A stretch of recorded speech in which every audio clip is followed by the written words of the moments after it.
Cancer, Cancer rising. How you doing, Cancer? This is your reading for the Taurus new moon that's happening on the 27th of April 2025 at 7 degrees and 46 minutes of Taurus. Isha la di anima, disha la di atuma di janima. My name's Chloe. I work with card divination, astrology, and I channel multi-dimensional energies through my body. You just heard some vocal light language. You're seeing some physical light language. And all of this brings in healing, attunement, and activation codes to the messages that want to come through for you today. Now, if you're watching this after the event, I work with 6-month cycles. So from the new to the full moon to the new moon. So what comes through in this reading is going to serve you over the next 6 months, the unfolding. So you're not missing out on any of the energy. I read for the rising signs. So for those of you who don't have Cancer in the first house, look to the house it does fall in. Look to the themes of that house in your natal chart, and you want to apply those themes along with all the other meaning you've got going on in the sign of Cancer to the messages that come through. It's as if that Cancer energy, wherever it falls in your natal chart, has now energetically moved to the first house. So the astrology for the rising sign will always still link in. You've just got to add on your own natal chart meaning on top of it. For example, I happen to have Cancer in the 12th house, and I've also got my EQ there, which is your ascendant, as if you were on the equator at the time of your birth. So to apply all of that meaning to what's coming through in this reading. As always, take what resonates, leave what doesn't. Okay, so the energies have just picked up some blue calcite and this little bit of rose quartz and put it in my left hand. So there's some healing going on around the heart and communication. They're wanting to bring in a stronger link of clarity of that. Now, there's a collective reading. That was the first reading that went out in this transit. And I've broken down the astrology, and there's a lot going on with this moon in way more detail of how all the celestial bodies are talking to each other, and that forms an energetic blueprint, a harmonic that goes into our auric field that then unfolds in the 3D, right? So really got into the weeds of what that intention, the most integrated and expansive intention is of that new moon. Pulled collective tarot cards, also channeled messages came through, and if you want a deeper understanding of what's going on with this moon, pause this video, go watch the collective and come back, because it's acting as a baseline and will give more depth to what comes through in this reading. Now, speaking of this reading, I'm going to be talking about the astrology for Cancer risings, of what's going on, what houses this is all showing up in, and I'm going to be pulling some tarot cards as I do so. Now, we're going to be focusing on the main channeled message that came through in the collective reading, that this new moon is bringing in a blueprint. Now, every transit brings in an activation code. This feels more hardcore than that. This feels more solid than that. This feels more very permanent. And so we're bringing in a new blueprint into our physical vessel, right? Taurus is the first earth sign. And so it's our connection to our physical individual incarnation, our senses, our body, how we feel good, right? So we're getting a blueprint around activating that in alignment with the qualities of Venus, right? Love, abundance, connection, creativity, grace, a desire, all of that Venusian energy, value, itala, into our physical vessel. We are going through some radical changes in all the multidimensional energies of our own incarnation. This year is incredibly profound, as is next year. We're in a year 9. It's the year of the wood snake. We are shedding our skin. We are completing a cycle. The astrology of this year and next year is absolutely bonkers. Some of it we've not seen for thousands of years. It's absolutely wild. The work we do this year on soul retrieval, and by soul retrieval I mean really working on the conditioning, chipping it away, breaking away of the limiting beliefs, getting back to the truth of our soul, right? Which is you, just without the conditioning. The work we do on that this year, and it will potentially, already has done for most people this year, involved some real big shadow work, some real big deep-rooted collective primal species conditioning coming to the surface. I want you to trust in the process. I want you to give yourself grace and space Breathe. Allow the unfolding to happen. Trust whatever big, heavy stuff is coming up. It's coming up because it's being released, and it's letting you know it's not your reality anymore. And often I've found I've been in a lot of flow state. I've had some really profound things happen to me recently over this year that are a culmination of a lot of pain and a lot of suffering and a lot of heartbreak. And it's showing me the opposite of it. But at the same time, there have been certain situations that have derailed that, dysregulated it. And it's taken me deeper within. It's taken me into a deeper space of unfoldment and surrender and awareness of what I truly need. And then it's provided situations and scenarios for that to be revealed, for that to be elevated, for that to then integrate and take whatever's been going on to the next level. So trust in the process, all right? Itala discele modufala di anima. Cancer rising. Where is this happening for you? Tarot. Yeah, one card for the blueprint, one card on how to work with it, right? How to amplify it, because that blueprint's happening no matter what, but we have free will to engage, don't we? So one for the blueprint, one for how to work with it. We'll also get the card at the bottom of the deck acting as the root energy of this blueprint, giving us a bit more depth around it. I'm also working with 2 oracle decks, and we'll get a couple of cards from them at the end of the reading. Cancer risings, my loves. You're ruled by the moon, so the moons are always affecting you, as are the eclipses, more than anybody else. And this moon is happening in your 11th house, the house of good spirits, hopes and dreams, friends, groups and alliances, and reaping the benefits from your 10th house, which is your life path, career. Okay, we've got 2 cards that came out. They do not feel like your main cards. We've got the Knight of Swords and the 4 of Wands. Lots of swift action is going to unfold that's leading to celebration, right?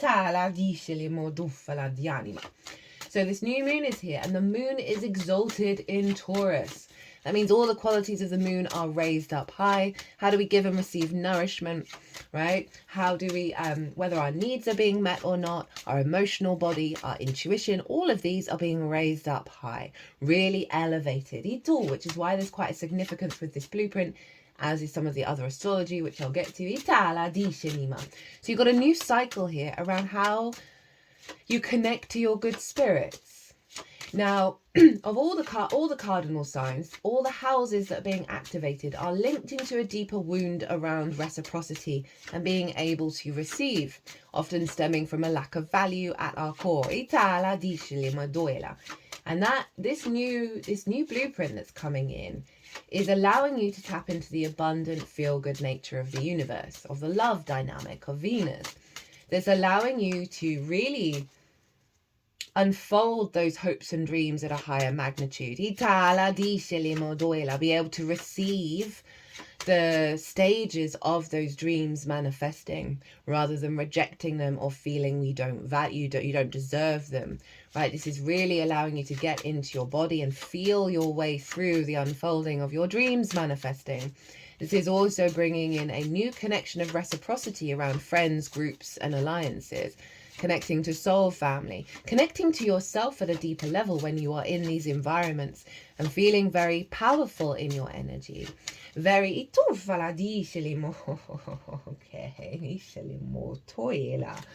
I'm going to try and remember when that card came out. And really allow a level of confidence, a level of harmony as well, and feeling good in your body when you're in these scenarios and situations. This is also bringing in more abundance. And, this is training our physical senses to connect to the abundant nature of the universe rather than the scarcity mindset. So there's going to be an unfolding around you being aware of so much more resources that you're receiving in many different ways. Doesn't just have to be money. From your life path, from your career, your body's going to be, your senses are picking up on this abundant nature around you. It's going to be bringing in an elevation of what you receive from your career and life path. Now, there's some very powerful astrology going on.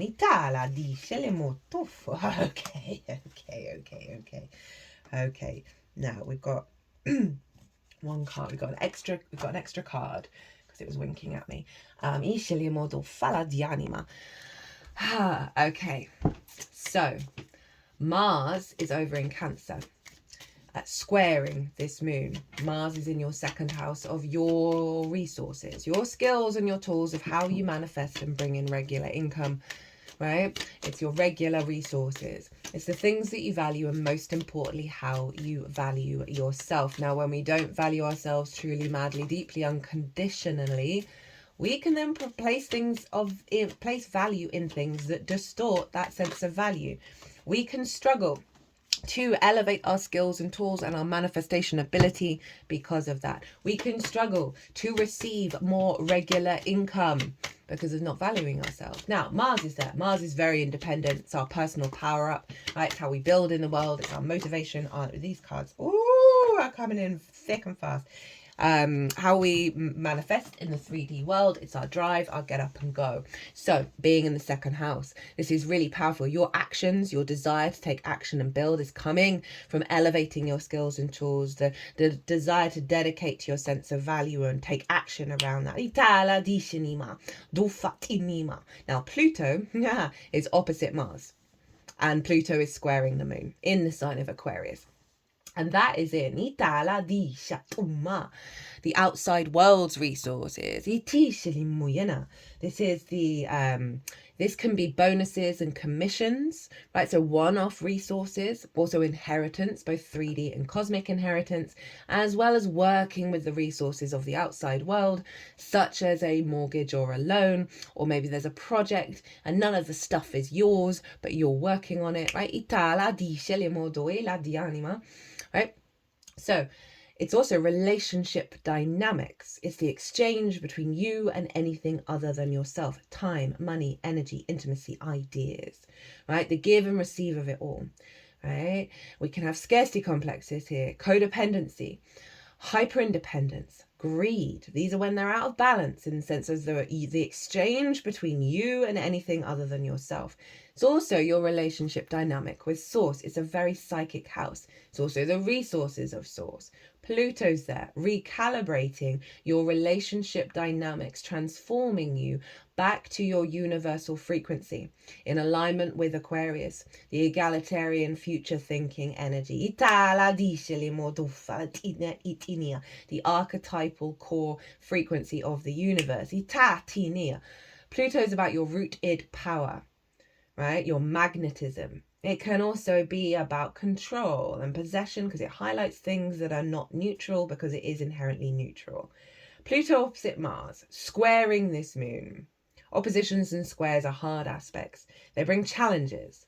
They're not the easiest, but they are how we build in the 3D. So, Pluto and Mars, very independent, very powerful energy, funneling into this moon of your good spirits, of how you manifest your hopes and dreams, how you connect to groups. There's also groupthink going on in the 11th, where the moon is, like group conditioning. So there may be discord, there may be frustration, there may be drama, right? There may be conflict coming up around your sense of value and how you may be received by groups, what you might be receiving from your 10th house, how your dreams are manifesting. As I said at the beginning, trust in the process. We are stepping into a higher elevation of consciousness, which is allowing us to accept and trust in the abundant nature of the universe. But core trauma is coming up, core wounds that are being broken down. And that energy is being transmuted back into building from a place of abundance. Those are just some things. There may be some relationships in your life, right, where there's conflict, where there's a discordian energy, where your spirits are like, what's going on here? I'm giving. Why are you saying, I don't know, that feels stuck, right? So maybe there's something around communicating your truth of like, hey, I've showed up for you so many times. And the one time I ask for help, you say no. I'm not down with that. I'm not into that. You go live your life, but I'm not feeling this frequency. This doesn't belong to me, right? You go think about what you're doing. but don't come to me again. Now, I feel like I was tapping a bit into Lilith there. So Lilith is over in Scorpio, opposite the moon, squaring Mars and Aquarius. This means all the fixed signs are being activated. We've got a grand fixed cross. I'm going to talk about that. Now, Lilith is about respect, honor, dignity, equality, being open to give and receive, being in partnership with an energy, a situation, a person at that very profound, powerful level. Whereas if Lilith feels that the other thing is being a hypocrite, is placing in a system, a hierarchical system that doesn't make any sense, and she's tried to have that conversation and the wall is up, they're not interested, or the situation just isn't budging, where there's resistance, Lilith is very naturally inclined, having tried to get something to work and it's just not working, to pack her bags and leave and go, you do you, I'm going to go and operate from my frequency, and I know and I trust that I'm going to be drawing towards me that matches it. I do not need to stick around here. I do not need to engage, and not in a non-loving way, just that there is a multiplicity of connections out there in the world. Right? We are moving away from a scarcity mindset, and she is in your 5th house of your creation energy, right? This is called the house of joy. Right? Everything I'm going to say stems from that creation energy, how your life force creates in the world. Pleasure, amusement, games, children, literal children, as well as figurative children, such as your inner child, and creative things you birth into the world that feel very vulnerable, like your children, as well as romance, dating, and love. So you've got this incredibly independent, powerful energy in your 5th house of your creation. We've got Mars, power, independence, Pluto, power, magnetism. In fixed signs, once fixed signs get going, they do not stop. They do not stop. So all of this is funneling into the moon, around your good spirits, around your hopes and dreams manifesting. All of this power up, this authenticity, this agency, this autonomy of how you build in the world, taking you out of the limiting beliefs around scarcity, right? Of not valuing yourself, not feeling valued, taking you out of that space and into your power, of how you build, how you work with your spirits, right? And manifest from that place. Now, Venus is over in Pisces, and she is conjunct the North Node, Saturn, and Ceres, who's an asteroid. Well, she's actually bigger than an asteroid. She's bigger than Pluto. I need to do a session on Ceres. She represents the grain, the growing of the grain, the harvest of the abundant nature of the Great Mother. The nurturing energy of the Great Mother. Saturn, integrity, commitment, responsibility, long-term goals. North Node amplifying all of this and pushing us into new territory. Venus is in her exaltation in the sign of Pisces. So not only do we have a moon in their exaltation, but Venus, the ruler of this moon, is also in her exaltation, which is why this blueprint, along with all that fixed energy, is very significant. So Venus in her exaltation means all the qualities of Venus are being raised up.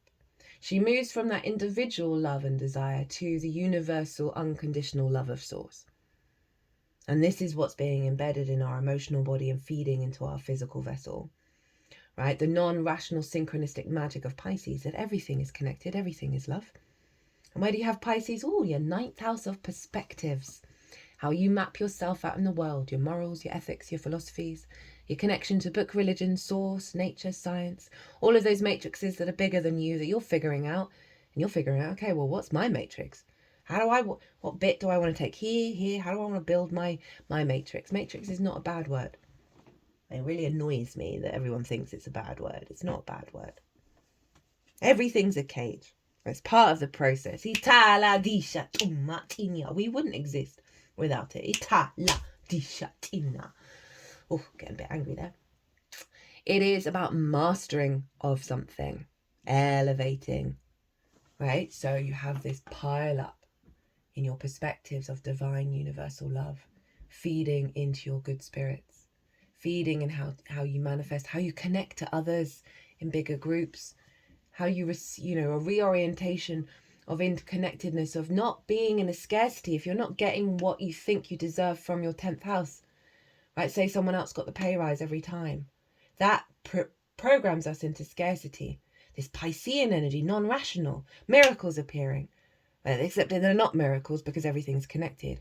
That there's this capacity for us to engage in the miracle world and bring it into our physical vessel. I got to pause and write that down. That's going to be the tagline for the oracle reading. Infusing our senses with this divine, abundant nature in your good spirits. So it's going to be relieving you of those wounds of, well, I didn't get it this time. I didn't get it this time. However that resonates with you, that is just not a programming anymore. Or I feel a bit excluded from groups. I haven't met my soul family. That's always going to be the case. This fluidity, this mutable energy coming from Pisces, this power up that's feeding into Taurus, that's allowing the fixed energies to shift and change, is profoundly changing us at a deep fundamental level. Okay, let's get involved. What's the blueprint? I've forgotten what all these cards are. I love it when that happens. What's the blueprint that's coming in for you, my lovely Cancers? Oh, yes, that came through when I was talking about your power.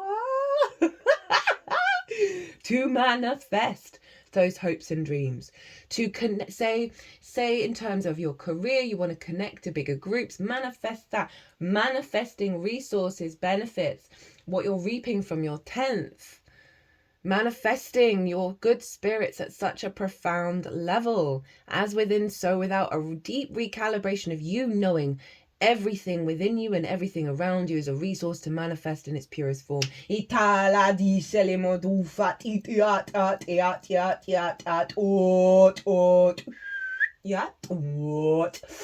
They're doing stuff around the throat chakra. That's been happening a lot in these readings. Taurus rules the throat. This is Mercury, communication. You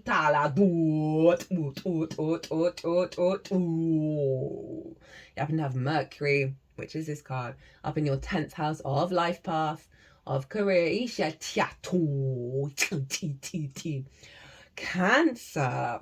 Fucking hell. What a power. Sorry for swearing. I mean, the moon and Mercury are in Aries. This happens with Aries transits. Ooh. I don't feel like I need to say much more about that. It just feels like divine alignment. That you're in the right place at the right time to manifest your dreams at the purest place. That is authentic to your soul. And not the distortions. This is the blueprint that's downloading into your vessel. Okay, how to work with it. How to amplify and elevate and integrate and infuse this blueprint. What can you do? What can you focus on? This has been the most repeating card, and you're the last sign that I'm doing in this all 12 sign series. And this is very much that Piscean energy. It's also Lilith. This happens to be Venus in Cancer, but this is my Lilith card, right? They are eye to eye. They are equal. They are open to give and receive. There is respect here. There is the desire for union. Two individuals coming together in harmony. Now, this is the feminine, masculine, and spirit. Being open to deep healing and elevation. We see the two snakes, that's called a caduceus, or it's a symbol for the Kundalini rising. They're wanting you to focus on union and reciprocity and healing and love, of how to magnify this. That you are in divine partnership with the universe. You are in divine partnership with yourself. You have wormhole of reciprocity and manifestation within you. And this is getting you to do the healing work, to accept that. To accept that you are worthy to receive, to accept that you are worthy to give at your fullest form, in your finest way. And that is always coming back to you. love, union, healing, the integration of yourself, as well as working with others and with the world. This is divine partnership with you and the Creator. Be open to receive, Cancer. Now, let's see what's at the bottom of the deck. The Magician and the Two of Cups. Get in. And that's so powerful in regards to reciprocity and the wound of all the houses that I've just talked about, apart from the ninth. It's really focus on the frequency within yourself that is the exchange of giving and receiving. And that will magnify it externally. So at the bottom of the deck, root energy, what have we got? This is Venus in Virgo. You've got 2 Venus cards show up.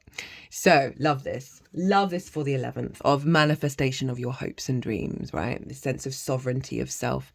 This figure knew what they needed to do to bring about a holistic life, right? Happy work, happy home, happy friends, happy lover. They're very confident when they needed to say no. They knew what they needed to do. They understood that life needed not to be burnt out. And not, there's the round the houses energy, right? Of all the things, bringing them all together. But there's also a great deal of opulence. She's there now. She's embodying that. You see all those grapes? They represent abundance, right? This is at the root of what you're manifesting, right? Is the dream life. And also sovereignty of energy. It's very independent energy. And I really like that in regards to what we were talking about of reciprocity, of this power within you, this union within you, this strength within you that allows you to manifest and be in your fullest true nature in any situation without people pleasing, without dismissing your frequency, dismissing your power. There's a silent wisdom here in this energy, which I'm really enjoying. Like, this is about you. This feels like you're going to go through a cycle of doing what you need to do. You don't need to shout about it. You don't need to run around or worry about it. There's just a quiet confidence in what's unfolding, that it's taking you here, right? This is the root end result. Right, what have we got at the bottom of... No, this was poking out when I looked at the bottom of the deck, and it was winking at me very loudly. The Queen of Pentacles. Again, that grounded stability, that capacity to nurture and nourish what you're building in the world. Queens are yin in nature. They cultivate, they observe, they strategize. They bring depth and nuance to something. There is a sense of cultivation, right? Of it's not all go, go, go, go, go, but really building the energy, taking care of yourself, taking care of what's going on. Very grounded, very nurturing. Woo! Okay. Oh, I've pulled the cards. I'd forgotten I've done that. Okay, let's see what Oracle... Okay, they're wanting to go here.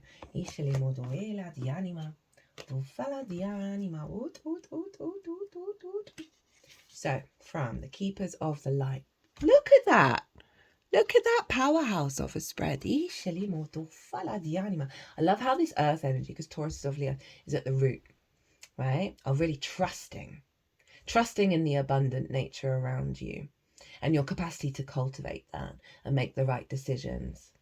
That is part of the alignment of the Magician, right? This feels like an inner experience as well as an outer one, of a deep care and love being embedded in your spirit, and how you manifest with that. Okay. El Moira, awakening presence. The universe is with you. Wear a cloak of protection and love. El Moira is a spiritual name that was given to protect the identity of Ranbir Singh, a spiritually aware man born into a powerful family that ruled Kashmir in the 19th century. It is said that he interceded both spiritually and physically to stop the British invasion of the region in 1854. So sorry. This wise soul is now able to help us remove any energy from our life that is not serving our connection to God. Yeah. I mean, it's right there. I mean, God is the universe, right? We know that. He is a wonderful guide to call on if we are unsure if something is real or not. He helps awaken our I am presence, which is our truest connection to our soul and to the universe itself. Spiritual protection is important at this time. Ensure that you are cleansing your energy before putting on protection. It's making me think of the groupthink, right? Given the power of this reading, and it's in the 11th house, and the 11th house has groupthink in there, i.e. group collective distortions, that because of this power that's coming through, and because of all the squares and oppositions, which can bring conflict and can bring frustration and restrictions, it may be, and take what resonates, right? That because it's the 11th house, because of the power that's coming through, then that group collective energy might bombard, okay, to stop this happening. That's really extreme. I don't often say things like that because I don't want to scare anyone. It's nothing that you can't deal with. It's not actually going to stop anything fundamentally. Everything's already in motion. I keep getting that message, and I also keep laughing at it because I'm like, yeah, sure, cool story. Especially given everything that's going on in the world. It's like, it's already happened. Everything, all my big dreams for the world, like everything, all the bigger universal dreams we have collectively for how we should be unfolding as a species, what we should be aiming for. I keep getting messages. It's already going on. It's already happening. There's nothing that can stop it, right? Okay, so I'm just clarifying that. I don't want a 31 on the clock. Stability 4-4. I don't want anyone getting fearful about what this card is saying, but when we're going through these vulnerable downloads and these blueprints and the big changes, it's generally quite helpful to clear and protect your energy anyway, so you are operating from you and not from the conditioning. Elmora is here with a legion of angels to help you understand where you are at now. Fire up your divine connection and detach from dramas, people, places, and emotions that no longer serve you. Remember that within you there is a mighty soul light. Allow that light to shine through your entire being. Then call on El Moira and his angels to surround you in a light that will keep you safe on all levels. Know that facing fears and seeing the truth will strengthen your connection to the universal life force. Ooh, okay. What have we got from the Astro Ascension deck? Let me just get the page up. We have Orion, the wise healer, ancient gifts, ancient wisdom, mind, heart connection, mental energy, nature lover, free spirit healer, yang dominant, colorful weirdo. Okay, you're meant to share and use your ancient wisdom and healing gifts. There's a life for you outside the matrix. Lol. Follow the call. And in terms of like working, the work that you do in the 11th serves bigger groups. So whatever you're activating, whatever you're manifesting for your own personal dreams, your own alignment, is always infiltrating the group dynamic. For some of you, this may be very relevant in terms of activating healing gifts that you're going to be able to bring to a bigger collective. But essentially it's you healing yourself. Oh, they're just moving this around. The heart and then the solar plexus. Back to the heart. There's clearing some really, Orion has a lot of karma, a lot of trauma. A lot of us come from that space because we're healing that trauma. And so it's clearing down, with the work that you're going to be doing over the next 6 months is going down a vast network of past life energy, and healing down that line, as you step into your agency, in its shadow side. You could be feeling lost. It seems you are seeking yourself in places where you cannot be found. Try to connect the mind with the heart to unlock your true path. Right. Let's see what's at the bottom of the deck. First house, the self, redefining who you are. That's tying in with what I'm saying. Like, regardless of the group energy, the work you're doing in terms of raising your spirit, of reconnecting to your spirit and how you manifest from that space is serving, the self. Through that process of doing it through yourself, you are helping the collective. Self-image, ego, identity, personality, body, appearance, first impressions on others, early childhood, beginning, ascendant, the Emperor and the Tower. So pulling down a lot of structures to get you into your power, redefining yourself, your capacity to manifest at a profound, loving space, nurturing space. Ooh, okay, what's at the bottom of the deck? 4. Discelimo doela di anima. Hope, love and acceptance. Love is yours. Recognize your divine worth. Choose loving thoughts. So beautiful energy to tie in with that 2 of Cups. It's also tying in, there's been a bit about the mind and the heart connection, right? Of getting out of the head of the old patterns, the old limiting beliefs, the scarcity complexes, and stepping into love and openness. Ooh, Cancer.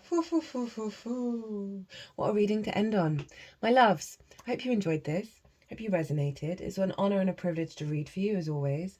I'd love to hear from you, or leave me a comment. Leave me a comment, hit that like button. It genuinely brings me so much joy to see that it resonates.